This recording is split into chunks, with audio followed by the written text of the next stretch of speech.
All right, it is still morning for a few more minutes. Before we get started, I just want to advise Aaron and everybody else that we recognize we're in what we call the danger zone because we are the only thing standing between you and lunch. So we will do our best to be engaging, informative, and punctual. So with that, Aaron, welcome. Thank you. And thank you, everybody, and thank you, Goldie.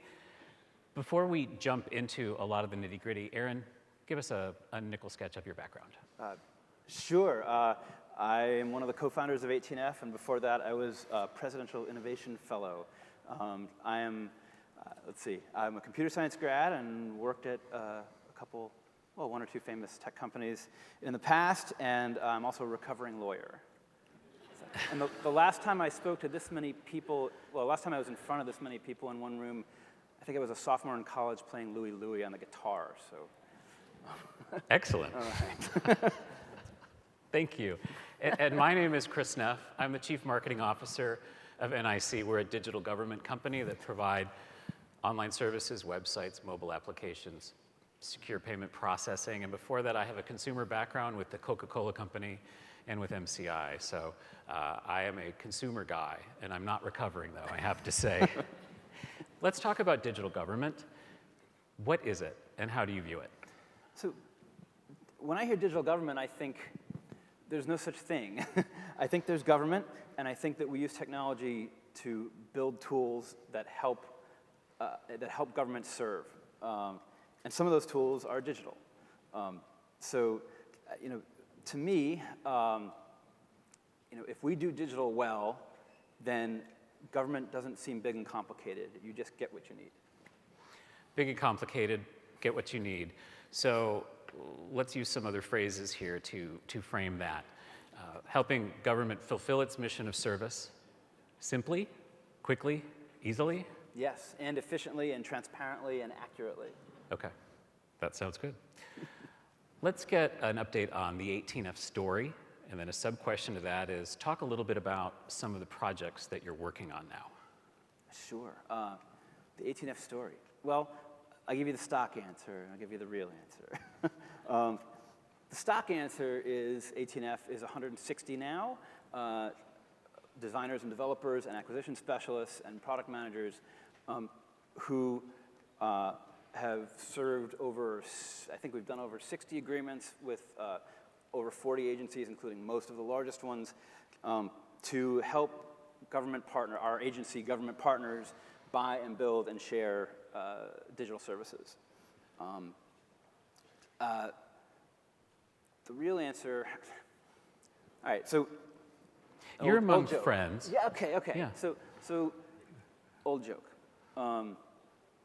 Guy is making the family recipe pot roast for his fiance, and he asks his dad how to do it, and his dad's walking him through it, and before they put the pot roast in the oven, he chops the ends off the roast.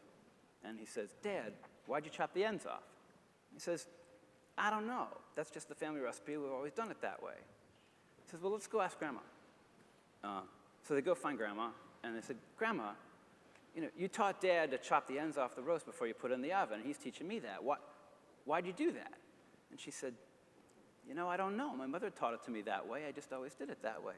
It's the family recipe. That's how we do it." And so they go visit Great-Grandma, and they said, "Great-Grandma, you taught Grandma to chop the ends off the roast before you put it in the oven to make the family recipe pot roast.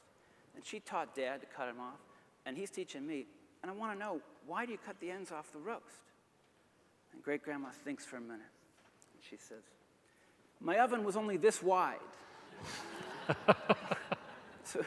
So 18F is about experimentation. It's about trying things low cost, low risk, but different.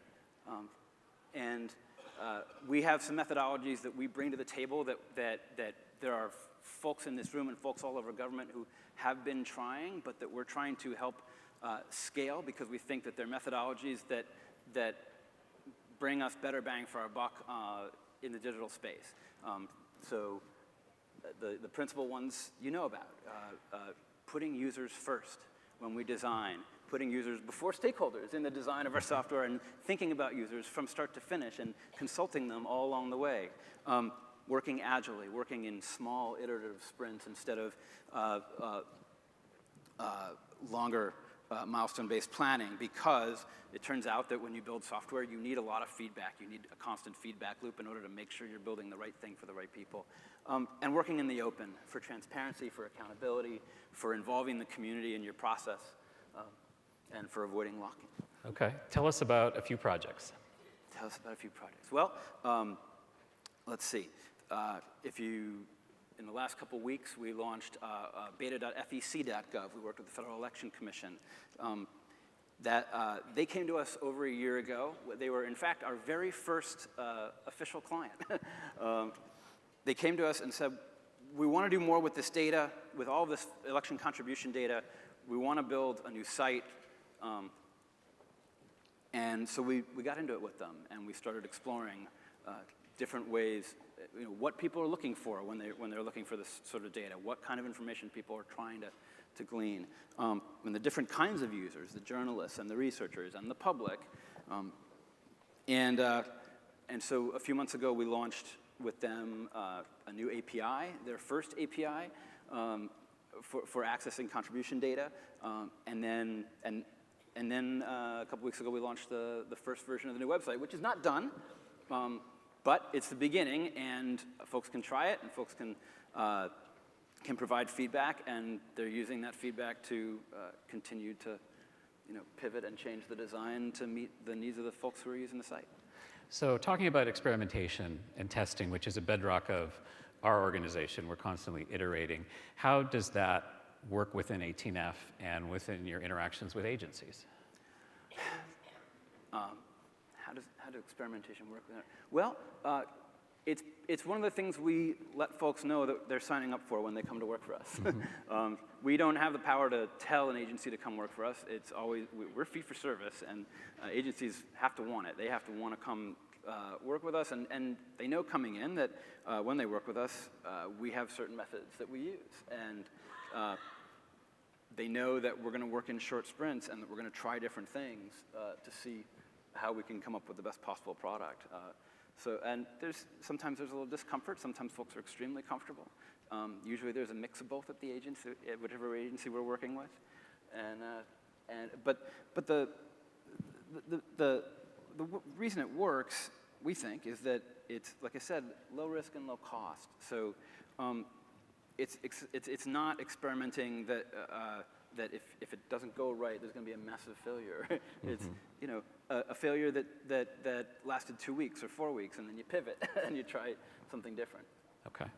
Let's talk a little bit about what Americans want and what drives insight, because you talked about operating in the open and having this constant feedback loop through the iterative process. What tools and what insights do you harness to understand what do users actually want? What makes them happy? What equals mission accomplished? What makes you? We do research. That's how we do this. We don't guess. We say that delivery is a strategy, and part of the reason we say that is that we put things in front of users and see what they respond to and what works for them. We have a variety of means for researching what users need and what users want. It includes interviews, it includes watching them interact with prototypes, it includes voting, it includes seeing what they've done in the past. A whole variety of different methods that, wait, where are they? There they are. We have these method cards, in fact, that describe a lot of the different methods we use all throughout the process to discover what users need, to make decisions, to start creating things and then to validate our assumptions or invalidate the assumptions of the prototypes and the sketches and so on. That's great. How's the feedback been on these? Feedback's been terrific. These are designed for folks who are not used to working the way we work, and they're very simple, easy to understand cards that help sort of acclimate you to the way we work. That's great. And if I could put in a plug too, the value of research and insight is something that drives our organization. It's really, I consider myself a very impatient and relentless researcher in trying to understand what what Americans really want, what are they asking for, and it can take the form of everything from national surveys to local focus groups to my favorite, which is Chris Neff gorilla talking to somebody, whether it's in line at the supermarket on the sideline of my kid's soccer game, or I live in Park City, Utah, which is a big alpine town. Someone gets on a chairlift with me, I've got a 20-minute focus group with someone where I can fire questions at them. So I would say anybody can do that too. If you've got questions or really need to understand, there's no substitute for talking to either that user or a proxy of that user. Would you agree? Yeah, that's absolutely true, and not just sort of the public as a set of users. You know, we consider federal employees and the federal government to be some of our users as well. So we experiment not just with user interactions and interfaces, but also we experiment, you know, with procurement process and with hiring process and all of the things that go into making a great team and making that team, enabling that team to do their best and their fastest. Excellent. Let's pivot and talk about next steps. For folks who are in this room here, what are some things that they can do when you get back to your offices that's going to help you move your projects forward? The first thing I would do is say, look for something you can experiment with. Look for a low-hanging fruit. Look for something small where you can try a different method if you aren't already using these kinds of methods and systems. And don't be afraid to try it. If you want some help, the second thing I'll say is go take a look at our blog. And on our blog, we don't just say what we've done. We try every time we talk about anything we do on the blog. We talk about how we did it and why and whether it worked and the ways it worked and the ways it didn't. And that should give you a great sense of the kinds of thinking we're doing and the kinds of work we're doing with the agencies. And the third thing I'd say is, you know, print these cards out and leave them laying around and let the other folks in your organization start to acclimate themselves to how these methods work. I think this is slow cultural change. You know, we talk about our AT&F's, sort of, you know, like I said, the stock answer. Our first order mission is helping agencies buy and build and share great digital experiences. The second order mission is really to provide what we can in the way of, you know, how we do our fishing, how we, you know, helping other folks adopt these methodologies and the new technologies that help them to implement these methodologies. Okay, great. If I could also put in a plug, there's another URL up there. It's nicfederal.com/FedTalks. We've got 3 different documents available for download. In particular, please take a look at the one called What Americans Want, which shows all of our survey and research data, which really focuses on delivering on the mission of government and delivering what's promised. I can give you a great example of a digital service that completely failed. This morning I was trying to put money into my daughter's school account so that we could buy school lunch. I could pick the menu items, I could do everything online, but I could not process the payment. And to me, that was a failed delivery and a failed mission, and I'm terribly disappointed and already provided very pointed feedback to the school district on that.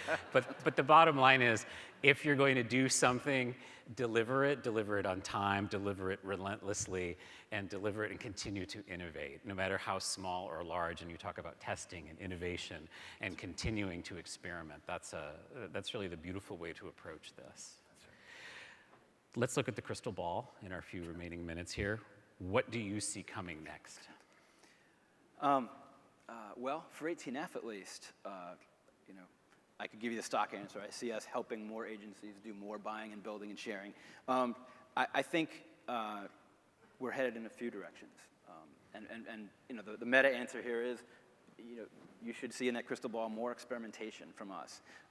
Some of you saw the micro-purchasing experiment that we undertook in the last couple weeks to see what the market would be like for folks to do a very small amount of work for us for a very, you know, very low auctioned off bid cost. Bigger experiments like the Agile Delivery Services Marketplace that involve to pull vendors who like to work, who work this way into the process. There are lots of vendors who have been just as frustrated with the procurement process in federal IT as we have been, and as I think the public has been, and so we're working on things like that marketplace to make it possible to work agilely and to work openly and to put users first at every turn. And we think there are a lot of vendors, we heard and seen that there are a lot of vendors very excited about working with us that way. We're also working on platform services like cloud.gov, which was announced a few weeks ago, to help agencies quickly and easily and securely and at lower cost and lower pain deploy open source based tools and systems for their stakeholders and for the public. Great.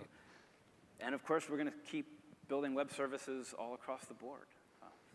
Great. What about integration, federal services with other levels of government? Do you see that continuing to evolve? So we've been pretty excited about that. This is actually an area that's ripe, we think. So first of all, we're helped a lot by working in the open. And so we've seen examples of states and cities adopting the code that we've written and adopting the methods. When we put the method cards out, we got lots of feedback from folks in the city and state government say, oh, I'm printing these out, I'm putting them everywhere. When we with GSA and with the United States Digital Service, built analytics.usa.gov, shortly after that, we saw the city of Philadelphia and the city of Boulder and some other cities launching their own versions of the same site using our open source code and the instructions that we provided. We built a tool called Calc that helps federal buyers price their IT purchasing for labor rates and that sort of thing. And we got a message from the city of Boston a few weeks ago saying, hey, this is fantastic. We're using this, and it's helping us lower our costs and understand better how much it's going to cost to do our IT project. So we're excited about all the things that we can borrow from the state's open source code and vice versa. Great. Well, Aaron, I had great news. We have survived the danger zone with 20 seconds to go. So Aaron Snow from 18F, thank you very much for your time. Thank you, FedScoop. Thank you, Goldie. Thank you, ladies and gentlemen. Thank you, everybody. Thanks, Chris. Thank you.